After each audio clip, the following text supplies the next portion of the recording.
அனைத்து முருக பக்தர்களுக்கும் வணக்கம்.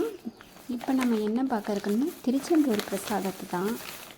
எங்கள் ஊரில் மாலை போட்டு பாத யாத்திரை திருச்செந்தூர் முருகன் கோவிலுக்கு போனாங்க. அவங்க தங்களால் முடிஞ்ச நன்கொடை கொடுக்க சொல்லி கேட்டுக்கிட்டாங்க.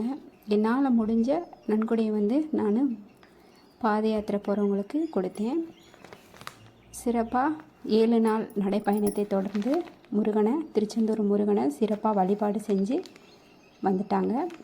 அதனால் அவங்க கோயிலில் எங்களுக்கு பிரசாதமாக நன்கொடை கொடுத்த அனைவருக்குமே பிரசாதமாக முருகரோட வள்ளி தேவானை ஃபோட்டோ பாருங்கள், அழகாக இருப்பார் பாருங்கள். ஃபோட்டோ ஒன்று, ஒரு பஞ்சாமிர்தம், அப்புறம் முருகருக்கே உகந்த அந்த பச்சை கயிறு பாருங்கள். இந்த கயிறு நம்ம கட்டுறதுனால அவ்வளோ நன்மை கிடைக்கும். முருகனுக்கு மாலை சாத்தினாலும் பச்சை கலரில் மாலை சாத்தணும். விரதம் இருந்தாலும் அந்த பச்சை கலரில் மாலை நீங்கள் அணிஞ்சிக்கிட்டிங்கன்னா ரொம்ப நல்லது. பாருங்கள், ஒரு குங்குமம், ஒரு மஞ்சள் கிழங்கு வச்சு பிரசாதமாக இன்றைக்கி காலையிலேயே கொடுத்துட்டாங்க.